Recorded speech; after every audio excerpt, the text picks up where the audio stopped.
This program is for discussion purpose only. Business Plus TV or any of our anchor does not bear any responsibility or liability towards the content.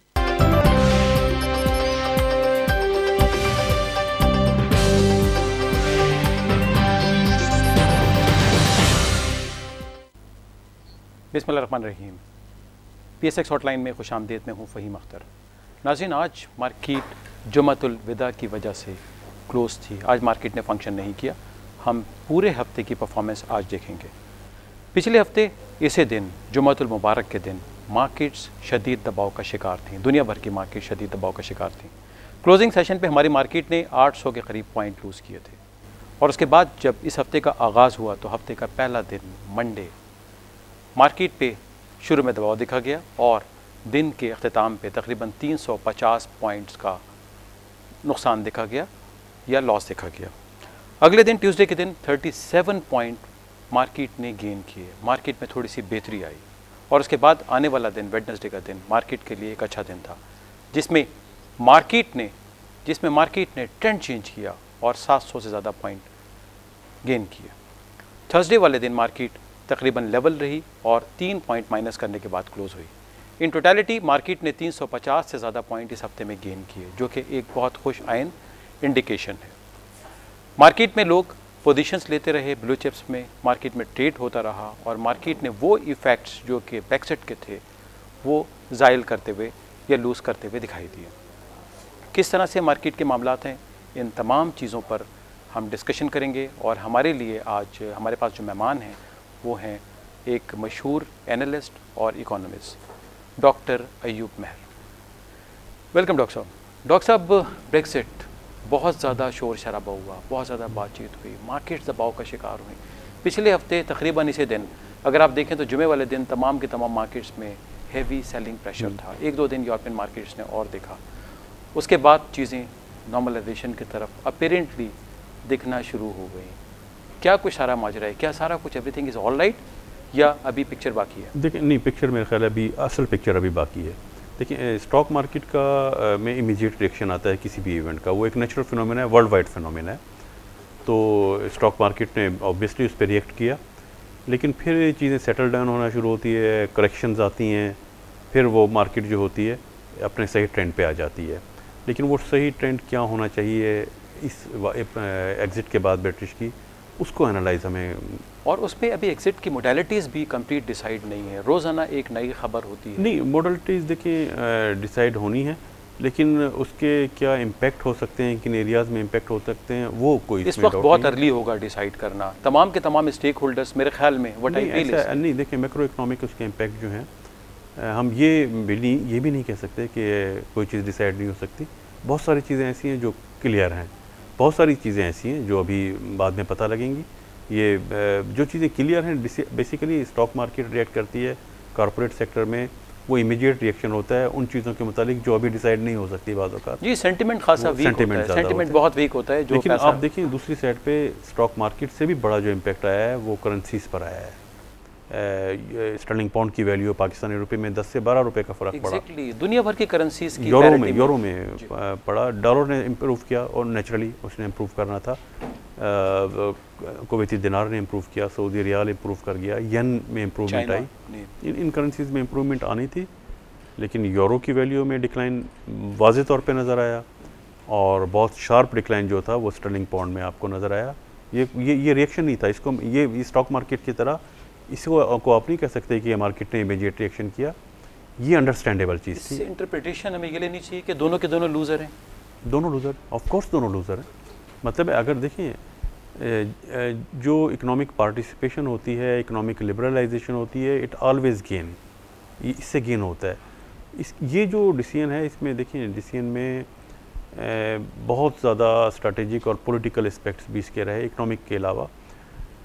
आप देखिए, मैं 2-3 चीज़ें की तरफ अगर indicate करूं तो ऐसा क्यों इम्पैक्ट आया, दोनों क्यों लूज़र हो गए। इससे पहले की कंडीशन पर जाएं तो ब्रिटिश की जो एंट्री थी यूरोपियन यूनियन में, एक तो ये कि वो एंट्री बाद में हुई थी दूसरी कंट्रीज़ के। जी, इन्होंने लेट ज्वाइन किया था। दूसरा, इन्होंने जब ज्वाइन किया था तो इन्होंने यूरोपियन यूनियन ज्वाइन किया था, यूरोपियन मॉनेटरी यूनियन ज्वाइन नहीं किया था, ये जहन में रखिए। यूरोपियन मॉनेटरी यूनियन ज्वाइन करने का मतलब था कि इंग्लैंड में भी, यूके में भी यूरो की करेंसी यूज़ हो रही होती। इटली और जर्मनी, फ्रांस की करेंसी की जगह यूरो आया है। ब्रिटिश में जो डील हो रही है, अभी भी जो ट्रांजैक्शन होती हैं, वहाँ as a medium of exchange वो यूरो यूज़ नहीं होता, वो उसकी अपनी करेंसी यूज़ होती है। तो उसका मॉनेटरी यूनियन में अभी भी एंट्री नहीं थी। इसी तरह से मॉनेटरी यूनियन में ना एंट्री ना होने की वजह से जो फ्लेक्सिबिलिटी इसके पास थी कि बाकी तमाम कंट्रीज़ में एग्ज़िट एंड एंट्री के लिए शेंगन वीज़ा यूज़ होता था। ब्रिटिश में शेंगन वीज़ा भी नहीं था, उनका अपना वीज़ा सिस्टम जो था वही वर्क कर रहा था। तो इनका जो अलायंस था वो मॉनेटरी यूनियन में नहीं था। इनका इकोनॉमी से थोड़ा सा हट के कुछ लोग ये भी परसेप्शन रखते हैं कि ब्रिटिश शायद थोड़ा सा ज़्यादा प्राइड का शिकार थे। That was the reason, that was one of the reason for disintegration. देखिए, इट मे पॉसिबल, इसको मैं अभी डिस्कस करता हूँ, लेकिन इस पे जो स्टेटमेंट्स आ रही थी, पॉलिटिकल स्टेटमेंट इंटरनेशनल सिनेरियो में, यूनाइटेड स्टेट्स ने, अमेरिका ने ब्रिटिश की इंक्लूजन यूरो जोन में कभी भी पसंद नहीं की थी। शुरू में भी इस फैसले के वोटिंग से 2 दिन पहले भी जो स्टेटमेंट थी वो एडवाइस दी गई थी कि आप ना ज्वाइन करें, आपको फ़ायदा नहीं है। जब आप वोटिंग पैटर्न देखें इसका, किस तरह से वोटिंग पैटर्न रहा है, तो आप बड़ी क्लियर हो जाएगी करेंसी की वैल्यू। इसके अलावा भी अगर आप देख लें तो सबसे बड़ी पेरिटी यूरो यूएसडी है दुनिया भर में। जो मैं दूसरी बात कर रहा हूँ, जी फरमाइए। अगर आप वोटिंग पैटर्न पे जाए ना, आप क्योंकि आपने क्वेश्चन शुरू में ये किया था कि स्टॉक मार्केट में क्या चेंज आई, रिएक्शन आया, करेंसीज में किस तरह से अभी तक उसमें सलम पे, और क्या फ्यूचर में इम्पैक्ट आएंगे। बेसिकली वी आर डिस्कसिंग कि फ्यूचर में क्या होगा। तो उसको देखने के लिए अगर आप वोटिंग पैटर्न पर जाएं तो जो बिजनेसेस हब्स हैं यूके में, इंग्लैंड है, आपका आयरलैंड है, स्कॉटलैंड है, इन एरियाज़ में जो वोटिंग पैटर्न रहा है उसमें जो मेजॉरिटी वोट रहा है वो यूरोपियन यूनियन के हक़ में रहा है। लेकिन अब कंट्री में, छोटे शहरों में, अब कंट्री में रूरल एरियाज़ में जो पैटर्न रहा है वो अगेंस्ट रहा है। लेकिन जब ओवरऑल आप काउंट करते हैं तो ओवरऑल रूरल की ज़्यादा पॉपुलेशन उसमें काउंट हुई और वो ओवरऑल डिसीजन थोड़े से मार्जिन के साथ में। लेकिन जो बिजनेस आप हैं, जहाँ इन्वेस्टर रहते हैं, जहाँ आपकी इंडस्ट्री है, उनका जो फैसला था वो यूरो के हक़ में आ रहा था, यूरो जोन के। बड़े ऑब्वियस रीज़न है इसकी वजह क्या हो सकती है कि जो वहाँ का बिजनेसमैन है, जो इन्वेस्टर है, उसका बेनिफिट इसमें था कि वो जोन का हिस्सा रहे। लेकिन पब्लिकली उसको, जो आपने कहा कि वो प्राउडनेस की बात भी हो सकती है, उनको कुछ अपने रिस्क भी थे होंगे, तो जो मासिस का जो वोट आया वो उसके अगेंस्ट आया। लेकिन वहाँ के इन्वेस्टर्स का वोट जो है, वहाँ के जो बिजनेसमैन का जो वोट है वो यूरोपियन यूनियन के हक़ में था। ये एक चीज़ का इंडिकेट करता है कि जो बिज़नेस लोग थे, इन्वेस्टर्स थे, उनकी थिंकिंग ये थी कि हम यूरो में रहेंगे तो हम फ़ायदे में रहेंगे, यूरो से निकलेंगे तो हम लूज़र्स होंगे। अयूब साहब, इसको एक और एंगल से देखते हैं। अमेरिका जब तक कि यूरो जोन कॉम्पैक्ट अगर रहता है तो सबसे ज़्यादा इकोनॉमिकली वो ठीक है, लूज़र वो बनता है। हाँ, कंपैरिजन जो बनता था अमेरिका और यूरो का बनता था, उसमें तो मैं समझता हूँ वो बहुत पुरानी बात है और उसमें कोई डाउट ही नहीं है। उसमें मैं आपको पाकिस्तान की एक स्ट्रैटेजी बताता हूँ कि हमने एक वक्त वो था, और ये फ्यूचर में इम्पैक्ट भी आएगा, इस पे मैं बताऊँ कि आपकी करेंसी पे भी और स्टॉक मार्केट में भी जो इम्पैक्ट आएगा, जो अभी एनालाइज नहीं हुआ, जो आ सकता है, जो पॉसिबल एक चैनल बनता है, कि ट्रेडिशनली ये था कि पाकिस्तान के जो फॉरेन एक्सचेंज रिजर्व्स होते थे वो सिर्फ डॉलर में एक वक्त होते थे, डॉलर में रखते थे। 10-15 साल पहले हमने सोचना शुरू किया, फिर हमने पॉलिसी बनाई कि एक रिस्क मैनेजमेंट पोर्टफोलियो डेवलप किया गया कि अगर डॉलर की वैल्यू डाउन होती है तो हम तो नुकसान में रहेंगे। बिल्कुल। और फिर यूरो बहुत तेज़ी से उसकी वैल्यू ने ग्रो किया था, तो हमने करेंसीज का पोर्टफोलियो बनाया। अब जो हमारे रिजर्व्स होते हैं स्टेट बैंक के, वो सारे डॉलर में नहीं होते, वो मल्टीपल करेंसीज में। और मेरे ख्याल में, अगर मैं गलत नहीं हूँ, तो एक दफ़ा ये भी कंसिडरेशन हुई थी कि हमें भी IMF की तरह से अपने रिजर्व्स हैं उसमें गोल्ड में भी इन्वेस्ट करना। गोल्ड है हमारा, गोल्ड है, ओके, ऑलरेडी है गोल्ड भी है हमारे पास है, उसमें हमारा एक पोर्शन होता है। तो ये जो हमने डिसीजन लिया कि डाइवर्सिफाइड पोर्टफोलियो होगा। अभी स्टेट बैंक अभी लेटेस्ट जो इन्फॉर्मेशन है वो पब्लिक नहीं करते कि कितने परसेंट है, लेकिन एक वक्त था कि इसको 1/3 के करीब यूरो में रखा जाएगा, ये पोर्टफोलियो मैनेज। ये भी एक स्ट्रेटेजिक इन्वेस्टमेंट बन जाती है, अकॉर्डिंगली अपना पोर्टफोलियो शिफ्ट करते रहते होंगे अपना State Bank with regard to economic risk manage करते हैं जी, वो करते हैं जी।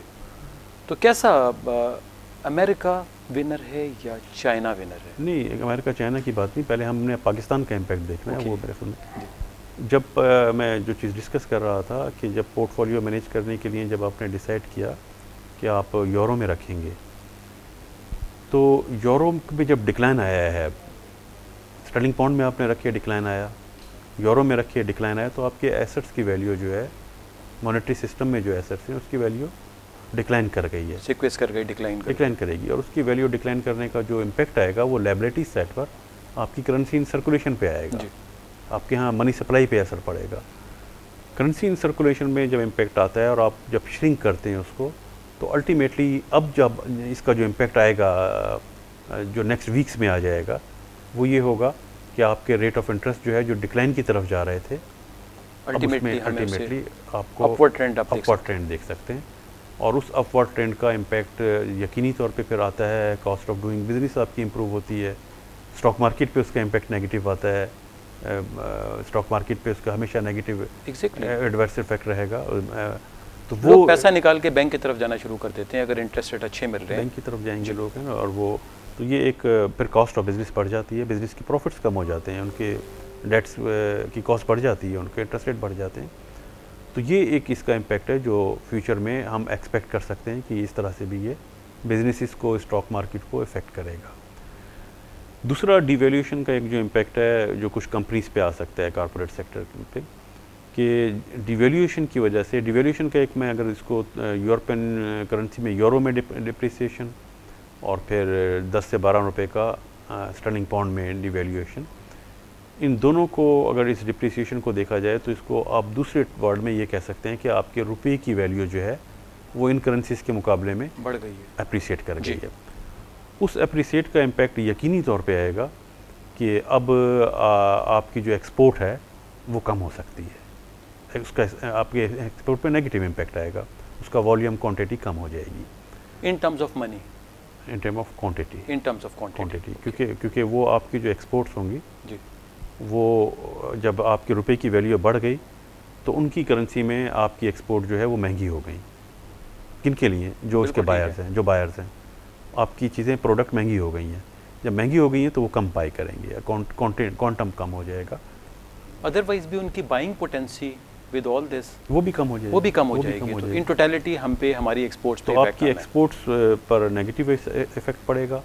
और एक्सपोर्ट इसमें अब देखना होगा कौन से इंडस्ट्रीज इफेक्ट होंगी। तो यूरोपियन यूनियन और यूके में जो आपकी मेन एक्सपोर्ट्स हैं वो सबसे ज़्यादा तो लेदर से की एक्सपोर्ट्स हैं, नंबर 1 पे लेदर है। फिर टेक्सटाइल में गारमेंट्स है, फैब्रिक्स है, बेड लिनन है, जो फिनिश्ड वाले आइटम्स हैं, ये यूरोपियन यूनियन को हम मेनली भेजते हैं, इन पे नेगेटिव असर आ सकता है। इसके बाद ये वो सेक्टर्स हैं जिसमें बहुत सारे ममालिक हमारे साथ बहुत ज़्यादा कम्पीट कर रहे हैं, by only getting the advantage of. लेकिन उसका कंपटीशन का इफेक्ट, इसलिए कंपटीशन का इफेक्ट यहाँ पे हम नहीं कंसीडर कर सकते, इसलिए कि उनकी भी करेंसी ने अप्रिशिएट किया होगा। यूरो जो डिक्लाइन हुआ है तो उनके लिए भी तो डिक्लाइन हुआ है ना, इंडिया के लिए भी डिक्लाइन हुआ है, किस कदर डिक्लाइन हुआ है, again this is very important. जो हम से दुनिया भर में इम्पैक्ट उसका वो सेम ही आया है, तमाम करेंसी पे इम्पैक्ट किया है उसने। तो इस वजह से हम डिक्लाइन होगा, डिक्लाइन में हम पहले भी डिक्लाइन को फेस कर रहे हैं, अब मज़ीद डिक्लाइन होगा। ये एक नेगेटिव इम्पैक्ट है जो आएगा हमारी इंडस्ट्री पे, जो थोड़ा सा बेनिफिट हम ले सकते हैं। बेनिफिट ये लिया जा सकता है कि इंपोर्ट्स जो हम चीज़ें करते हैं वो सस्ती हो जाएंगी पाकिस्तान में। और मेनली जो हम इंपोर्ट्स कर रहे हैं जो सेक्टर फ़ायदे में जा सकते हैं, हम engineering goods, plant and machinery imports करते हैं यूरोप से। हम बहुत सारे इंडस्ट्रियल रॉ मटेरियल्स इंपोर्ट करते हैं, केमिकल्स के। हम फार्मास्यूटिकल्स की बहुत सारी चीज़ें यूरोप से, डेनमार्क वगैरह से इंपोर्ट करते हैं। तो pharmaceuticals, chemicals, plant and machinery, engineering goods, इन ये बेनिफिट में जा सकती हैं अगर इसको मटेरियलाइज करना चाहें। डॉक्टर साहब, अगर हम सीधी सी इक्वेशन बनाना चाहें, सीधी सी, तो पाकिस्तान लूजर साइड पे होगा या विनर साइड पे होगा? डिपेंड करता है आप स्ट्रेटजी क्या बना रहे हैं। आप इसको बिल्कुल आप गेनर साइड पे जा सकते हैं अगर आप इंपोर्ट्स का पोर्टफोलियो चेंज करें, कि अगर आपके यूरोप में सस्ती इंपोर्ट्स आपको लग रही हैं तो आपको शिफ्ट करना होगा यूरोप की तरफ, वहाँ से आपकी वो इंडस्ट्री बेनिफिट में चली जाएगी, नेट गेनर बन सकते हैं आप। और रॉ मटेरियल क्योंकि आपको सस्ता पड़ रहा होगा तो फिनिश गुड भी सस्ती पड़ेगी, फार्मास्यूटिकल्स के आइटम सस्ते पड़ेंगे, केमिकल सस्ते पड़ेंगे, तो आप नेट गेनर हो सकते हैं। आप पॉलिसी अगर इस वे में अपनी डेवलप करते हैं। और फिर उसका अल्टीमेटली एक इम्पैक्ट ये आता है कि जब आपकी इंपोर्ट सस्ती हो रही होती हैं, इस वक्त जो पाकिस्तान की टोटल इंपोर्ट्स हैं, टोटल इंपोर्ट्स, उनमें 1/3 इंपोर्ट्स जो हैं वो engineering plant, machinery and equipment की हैं, और सारी की सारी मोस्टली यूरोप से। मोस्टली यूरोप से। फिर फार्मास्यूटिकल और केमिकल बहुत बड़ा आइटम है। तो आपका जब इंपोर्ट सस्ती होती है तो वो अल्टीमेटली आपकी इन्फ्लेशन को कंट्रोल करती है, इन्फ्लेशन भी रिड्यूस हो सकता है इकॉनमी में। तो ये बहुत सारे इम्पैक्ट इस चैनल से। इसमें फिर हमारा इंडस्ट्रियल ग्रोथ भी इंपॉर्टेंट नहीं होगा? किस कदर तेज़ी के साथ हम चीज़ों को इंपोर्ट करने का पोटेंशियल रखते हैं और उसके बाद उसको यूटिलाइज करने के लिए मैनुअल का पॉलिसी पे डिपेंड करता है। आपको पोटेंशियल पहली शर्त है। अगर आप पोटेंशियल नहीं है, आप वही इंपोर्ट किए जा रहे हैं, सस्ता तो हो जाएगा, ग्रोथ नहीं देगा, सस्ता हो जाएगा, इन्फ्लेशन कम हो सकता है। और फिर इन्फ्लेशन कम होने के लिए शर्त है वो जो सस्ता हुआ है वो आप ट्रांसफ़र भी करते हैं या नहीं। एंड यूज़र को ट्रांसफ़र होता है, दरमियान में प्रॉफिट मेकिंग तक रहता है, वो इसकी एक स्ट्रैटेजी। डॉक्टर साहब, टैक्स की सूरत हाल तो बहुत बेहतर है। आज भी आपने देखा होगा आज के अखबारात में कि पाकिस्तान ने सालाना टारगेट जो टैक्स के होते हैं वो सब अचीव कर लिए हैं। तो मेरा ख्याल है अभी ये चीज़ें फ्रेंडली होनी चाहिए। Your comments? बहुत अरसे से यही हम कह रहे हैं कि ये चीज़ें फ्रेंडली होनी चाहिए, इसमें कोई शक नहीं हो सकता। और ये एक्सपीरियंस भी रहा है कि आप अगर गुज़िश्ता 30 साल का डेटा देखें और पॉलिसीज़ को कंपेयर करें तो आपको सबसे ज़्यादा जो टैक्स कलेक्शन नज़र आती है जिन ईयर्स में, ये वही ईयर्स हैं जिनमें बहुत ज़्यादा लिबरल रहे थे टैक्स अथॉरिटीज़ और फ्रेंडली रहे थे। जब भी टाइटनिंग की गई है, टैक्स कलेक्शन कम हुई है, तो वो फ्रेंडली रहना होगा। लेकिन एक मसला ये आ रहा है कि कलेक्शन ज़रूर हो गई है, लेकिन ये सारी कलेक्शन जो है ऑलमोस्ट 80% वो या तो इनडायरेक्ट टैक्सेस पे है या डायरेक्ट टैक्सेस के उस पोर्शन पर है जो विद होल्डिंग से आप कलेक्ट करते हैं। तो जो आप इनडायरेक्ट टैक्सेस लेते हैं या विद होल्डिंग लेते हैं वो विलिंगनेस के ज़रिए नहीं आता कि टैक्स पे करने वाला पे करना चाह रहा है, वो तो ऑटोमेटिकली डिडक्ट हो जाता है, काउंट हो जाता है, गवर्नमेंट के ट्रेजरी में चला जाता है। अपनी बातचीत को यहाँ से जारी रखेंगे। नाज़रीन, हम बात कर रहे हैं पाकिस्तान की मार्केट्स के पे इम्पैक्ट इस सारे प्रोसेस का जो कि ब्रिटिश एग्जिस्ट के साथ हुआ है, और आने वाले दिनों में किस तरह से इसको देखा जा सकता है एक्सपोर्ट की सूरत में, इंपोर्ट की सूरत में। हमारे साथ हैं डॉक्टर साहब। We have much more important to discuss. Stay with us, we will be back after a break.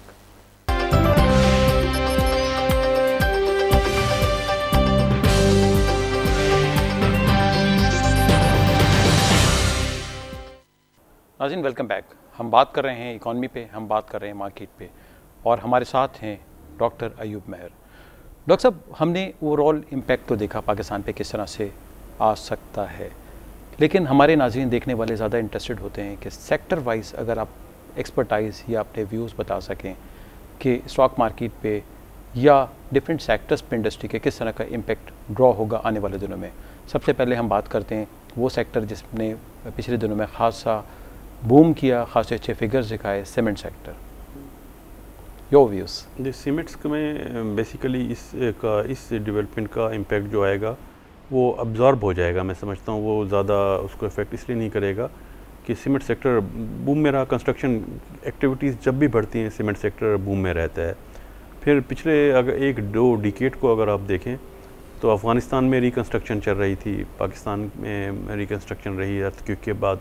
वो जो एक दौर था उसमें ज़ाहिर है सीमेंट सेक्टर की एक्टिविटीज़ ज़्यादा होती हैं। और पाकिस्तान को एक एडवांटेज ये है कि सीमेंट का जो रॉ मटेरियल है वो किसी नेबरिंग कंट्री में नहीं है, वो इंडिया में नहीं, पाकिस्तान में ही है वो। तो हमें रॉ मटेरियल का एडवांटेज एक तो हासिल है, कंपैरेटिवली अवेलेबल है, चीपर है। दूसरा ये कि अफ़गानिस्तान को एक्सपोर्ट करना हमारे लिए बहुत फिजिबल है और एक्सेसिबल है, इजी है ना दूसरी कंट्रीज़ की निस्बत, क्योंकि ये इस तरह की प्रोडक्ट है जो आप बाय एयर तो एक्सपोर्ट नहीं कर रहे होते। इसके लिए हैवी वेट प्रोडक्ट्स है, इसको आप कोशिश करते हैं कि बाय रोड भेजें। तो उसके लिए आपको बहुत बड़ा एडवांटेज है कि सेंट्रल एशिया, अफ़गानिस्तान वगैरह को यहाँ से हम एक्सपोर्ट कर सकते हैं। वो हम एडवांटेज मटेरियलाइज भी करते रहे। अभी जो आपकी बहुत बड़ी गिगांटिक एक्टिविटी जनरेट हो रही है सीपैक की फॉर्म में, सीपैक वाली, उसमें तो मैं समझता हूँ कि जो सीमेंट सेक्टर है इसकी 100% कैपेसिटी यूटिलाइजेशन में रहेगी, बल्कि बहुत बड़ी आपको क्वांटिटी जो है वो चाइना से इंपोर्ट भी हो रही होगी साथ साथ। कई सालों तक इंपोर्ट होगी। और लेकिन ये है एक्सेसिबिलिटी है कि पाकिस्तान में जो सीमेंट के प्लांट हैं वहाँ से इजी एक्सेस है उनका, तो वहाँ से भी सप्लाई जाएगी। ज़्यादा बेहतर ऑप्शन उनके लिए यही बनेगी कि हमारे पास से ही सीमेंट को ज़्यादा बेहतर ऑप्शन उनको भी पता है यही बनेगी, चाइनीज़ को भी पता है, जो इंजीनियरिंग वहाँ पे काम कर रहे हैं, उनकी कोशिश होगी वो यहाँ से यूटिलाइज़ करें, लेकिन उनकी जो टोटल रिक्वायरमेंट है वो शायद यहाँ से पूरी ना हो सके। और अगर ये सीमेंट की पाकिस्तान की जो फैक्ट्रीज़ हैं ये 100% उन्हीं पे फोकस कर लें, तो जो एक्टिविटीज़ पाकिस्तान में हुए हैं सीमेंट की, तो वो तो ऑनगोइंग एक एक्टिविटी है ना, जहाँ जहाँ कंस्ट्रक्शन हो रही है, तो वहाँ एक प्रॉब्लम फेस करनी पड़ सकती है। तो मैं समझता हूँ कि इस डेवलपमेंट का जो यूरोपियन यूनियन की जो डेवलपमेंट है उसका सीमेंट सेक्टर पे इसलिए डायरेक्ट इफेक्ट नहीं होगा कि एक तो वो हमारी इन हाउस कंजम्पशन ही इतनी है जो इनकी प्रोडक्शन यूज़ कर लेती है, फिर जो नेबरिंग कंट्रीज़ हैं वहाँ ये यूज़ हो जाएगी, तो उस पर डायरेक्ट इम्पैक्ट नहीं है। डॉक्टर साहब आप न्यूट्रल लगते हैं सीमेंट सेक्टर में, as per you view CPEC के अलावा आपका स्टांस जो है वो न्यूट्रल है? मैं न्यूट्रल रहूँगा इस पर, क्योंकि इस पर इम्पैक्ट मुझे पॉजिटिव नेगेटिव इस इवेंट से नहीं है। फर्टिलाइज़र पे को थोड़ा सा आपको एडवांटेज शायद अब गैस की वजह से होगा, अवेलेबिलिटी ऑफ गैस की सूरत हाल बेहतर हो रही है, वो उस पर ज़रूर रहेगा। फर्टिलाइज़र के कुछ रॉ मटेरियल ऐसे होते हैं जो आप यूरोप से इंपोर्ट कर रहे होते हैं, उनकी प्राइसेस जो है चीप होने के बाद उन कॉस्ट ऑफ प्रोडक्शन रिड्यूस हो सकती है, उसमें अल्टीमेटली इंडस्ट्री एडवांटेज की तरफ एडवांटेज की तरफ जाएगी। बहुत बड़ा एडवांटेज नहीं मैं कह रहा, लेकिन उसमें उसका एक पोर्शन है वो एडवांटेज, बहरहाल एडवांटेज में जाएगी। वैसे भी फर्टिलाइज़र सेक्टर अगर आप देखें तो कंपैरेटिवली खासा स्टेबल सेक्टर हमारे पास। यस, स्टेबल सेक्टर है ये बिल्कुल। बैंकिंग के बारे में आपकी क्या राय है? बैंकिंग पे इसका नेगेटिव इम्पैक्ट मैं एक्सपेक्ट कर सकता हूँ। बैंकिंग में देखें, एक तो पहले ये है कि जिन लोगों के फॉरेन करेंसी डिपॉजिट्स हैं इस वक्त यूरो में या स्टर्लिंग पाउंड्स में, वो तो लूज़र हुए हैं। और लूज़र होने का मतलब ये नहीं कि बैंकों को कोई नुकसान नहीं होगा।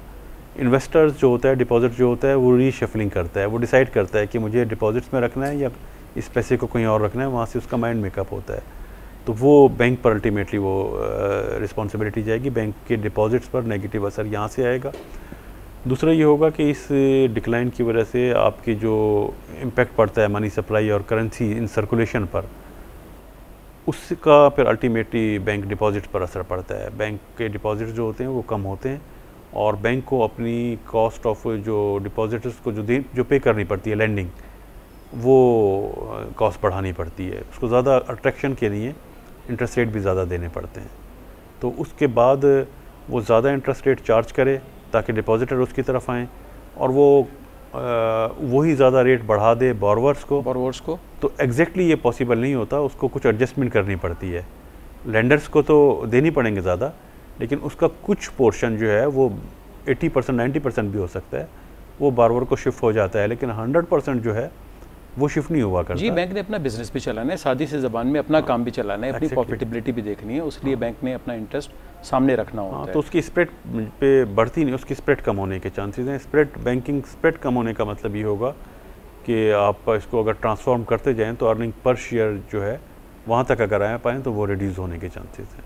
ठीक है, इसका मतलब है बैंकिंग सेक्टर में आप शॉर्ट टर्म में अनटिल अनलेस मज़ीद चीज़ें मीडियम टर्म में, शॉर्ट टू मीडियम टर्म में आप नेगेटिव नज़र आते हैं। लेकिन आपने जिस तरह पहले फरमाया कि इन्फ्लेशन के या इंटरेस्ट रेट अगर बढ़ते हैं तो उस सूरत में बैंकर्स या बैंकिंग सेक्टर बेनिफिशियरी नहीं होगा? नहीं, लेकिन अगर इन्फ्लेशन बढ़ता है और कंजम्पशन के लिए ज़्यादा ज़रूरत है, रिक्वायरमेंट बढ़ती है और बैंक के डिपॉजिट्स तो इस तरह से नहीं बढ़ते, डिपॉजिट्स तो लेने पड़ेंगे ना। कहाँ से लेने पड़ेंगे? पब्लिक से। अगर पब्लिक का कंजम्पशन लेवल बढ़ जाए, ख़र्चा बढ़ जाए, तो पब्लिक के लिए जो डिपॉजिटेबल उसकी मनी होती है उस पर असर पड़ता है। वो बैंक के डिपॉजिट्स भी उसी हिसाब से कम होते हैं और बैंक को अट्रैक्ट करना पड़ेगा। अट्रैक्ट करने के लिए उसको हायर इंटरेस्ट रेट पे करना पड़ेगा। केमिकल सेक्टर्स आप कैसे देखते हैं? केमिकल्स मैं समझ रहा हूँ ये एक उन 2-3 सेक्टर्स में से एक केमिकल है जो गेनर्स होंगे, जो गेन करेंगे। पार्टिकुलरली वो केमिकल कंपनीज़, बहुत बड़ी तादाद है पाकिस्तान में उन कंपनीज़ की और बड़ी बड़ी कंपनीज उसमें शामिल हैं जो अपना रॉ मटेरियल यूरोप से इंपोर्ट करती हैं। इंपोर्ट्स चीप हो जाएंगी और जब उनके रॉ मटेरियल की कॉस्ट कम होगी तो ऑब्वियसली वो बेनिफिशरी होंगी, प्रॉफिट्स में जाएंगी। अगर आप इंटरनेशनल सिनेरियो में देखें, बहुत सारी मार्केट्स आपके पास मौजूद हैं इन्वेस्ट करने के लिए, one of those market is Pakistan. तो आप क्या समझते हैं इस वक्त आपको एज ए फॉरेन इन्वेस्टर कितनी अट्रैक्शन नज़र आती है पाकिस्तानी मार्केट में? देखिए, लॉन्ग टर्म में बिल्कुल पॉजिटिव है। शॉर्ट टर्म में अगर आप आते हैं, इसमें प्रॉब्लम क्या है, स्मोक्स क्या है। जितनी रेटिंग्स आई हैं पाकिस्तान की इकॉनमी के फंडामेंटल्स के बारे में, उनमें कोई एक भी रैंकिंग नेगेटिव नहीं है। ट्रू, सब पॉजिटिव है इकोनॉमिक फंडामेंटल्स के बारे में। मसला क्या है, मसला पॉलिसी का है कि जो कॉन्फिडेंस होना चाहिए इन्वेस्टर्स को यहाँ, वो बिकॉज ऑफ दी आपकी economic policy, because of the energy crisis, because of the law and order situation, because several type of strategic issues in the region, एक बहुत बड़ा रिस्क फैक्टर इन्वॉल्व है। और इन्वेस्टर यहाँ आने में इन पॉलिसी रिलेटेड इश्यूज़ की वजह से वो डरते हैं। ये पॉलिसी रिलेटेड इश्यूज़ अगर सॉल्व हो जाएं, यानी देखें दुनिया में बस कंट्रीज़ तो ऐसी हैं कि अगर वहाँ कोई प्रॉब्लम ना हो, लॉ एंड ऑर्डर भी सही है, पॉलिटिकल उनका किसी से कोई झगड़ा नहीं है, स्ट्रैटेजी कोई इंपॉर्टेंट नहीं है, तब भी वो ग्रो नहीं कर सकती, इसलिए कि उनके इकोनॉमिक फंडामेंटल्स उनका साथ नहीं देते। कोई ऐसी चीज़ नहीं होती, उनके लोकेशन के एडवांटेज, रिसोर्सेज नहीं होते उनके पास। पाकिस्तान रिसोर्स के हिसाब से रिच कंट्री है, one of the richest country.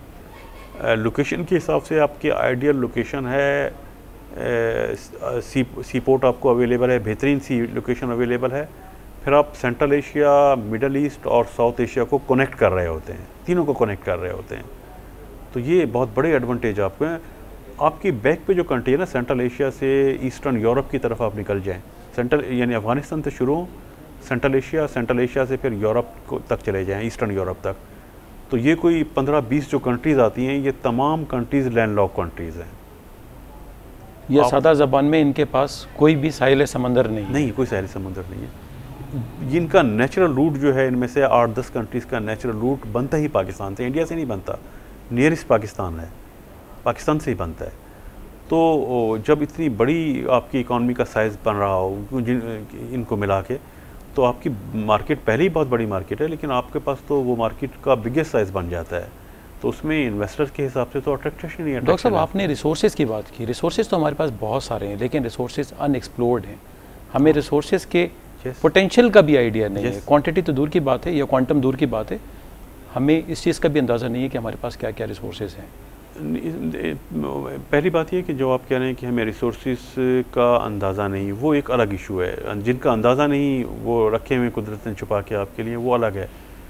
इससे आगे की बात है कि जो आपके पास एस्टिमेशन मौजूद है, जो एस्टिमेटेड रिजर्व्स मौजूद हैं, आपको पता है कि इतना हमारे पास नेचुरल गैस है, इतना ऑयल है, इतना कॉपर है, इतना आयरन है, इतने गोल्ड है, जिनका आपको एस्टिमेशन कर चुके हैं, आपको पता है, वो भी एक्सप्लोर नहीं हो रहे, एक्सप्लोरेशन नहीं हो रही।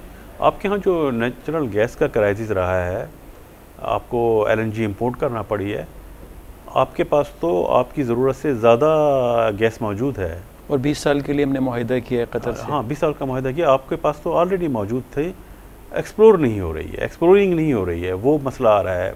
मसला मार्केटिंग का नहीं आ रहा, आपकी मसला सुई सदर्न या सुई नॉर्दर्न का नहीं था, मसला OGDLC का था, OGDCL का, PPL का या दूसरी कंपनी जो एक्सप्लोर करना था।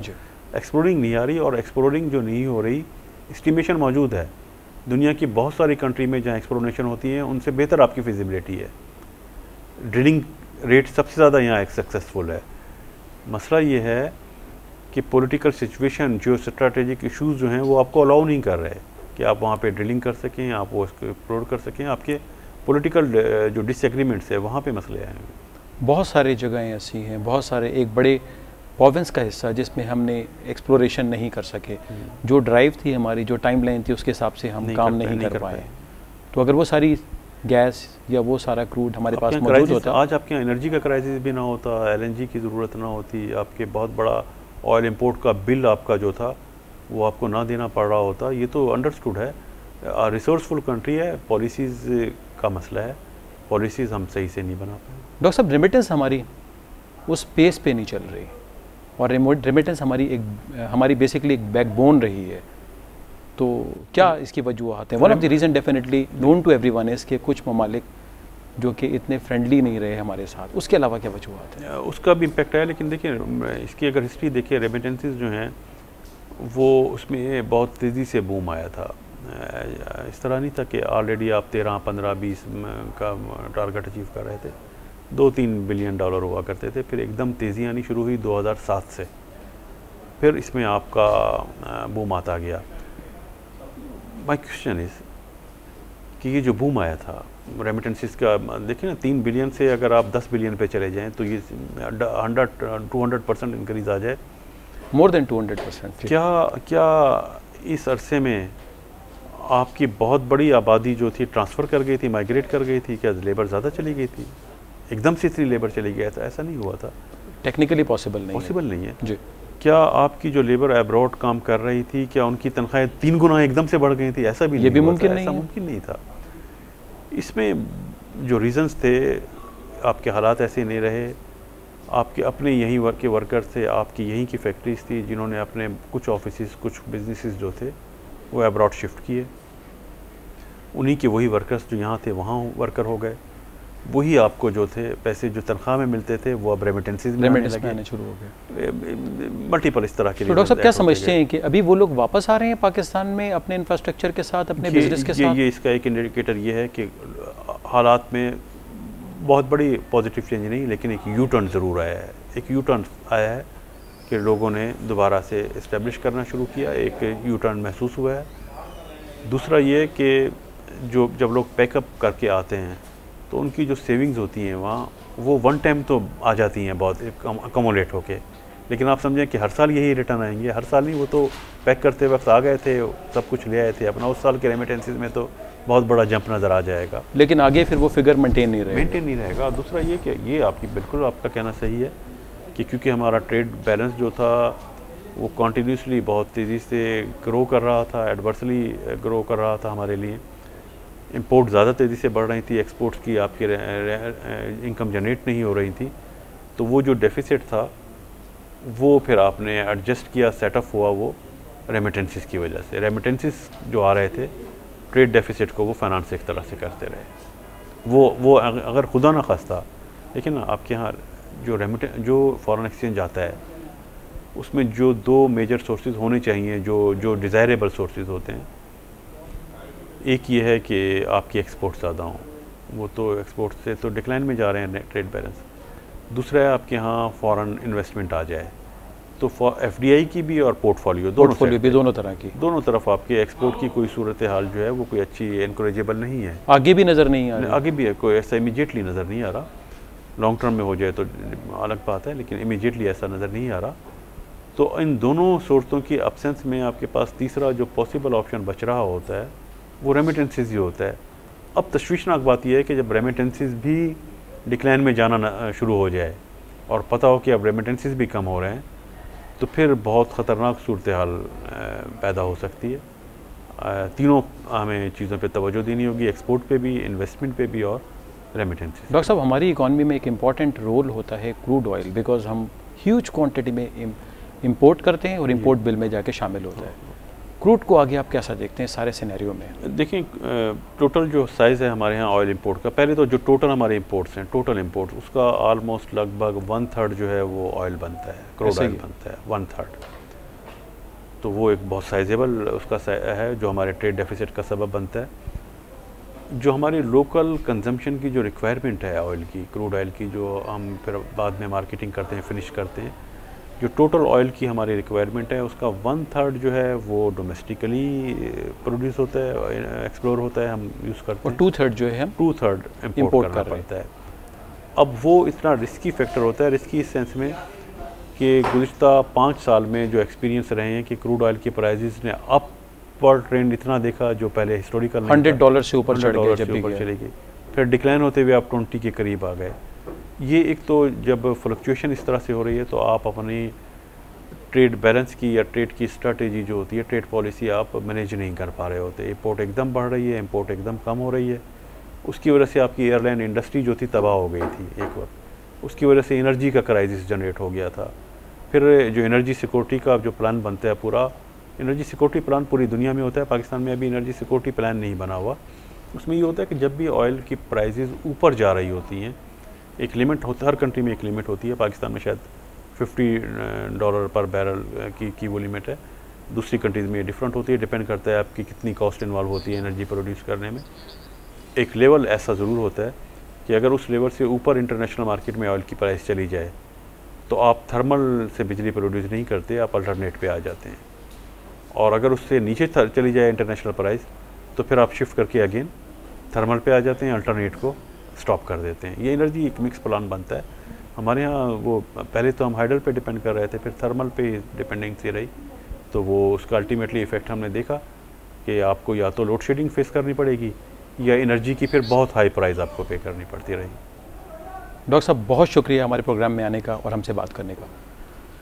नाज़रीन, हम बात कर रहे थे उस सूरत हाल पे जो दुनिया भर में और हमारी मार्केट में उभरी है ब्रिटिश एग्ज़िट प्लान आने के बाद। हमारी डिस्कशन में ये चीज़ आई कि पाकिस्तान इस पूरी सूरत हाल से थोड़ी सी स्ट्रेटजी सही बनाने के बाद में फ़ायदा उठा सकता है। हमने ये भी देखा कि मुख्तलिफ़ सेक्टर्स मार्केट के जो हैं या इंडस्ट्री के हैं उन पे क्या इम्पेक्ट आने लगा है। देखते रहिए हमारे प्रोग्राम को और इसके साथ में इजाज़त दें। अल्लाह हाफ़िज़।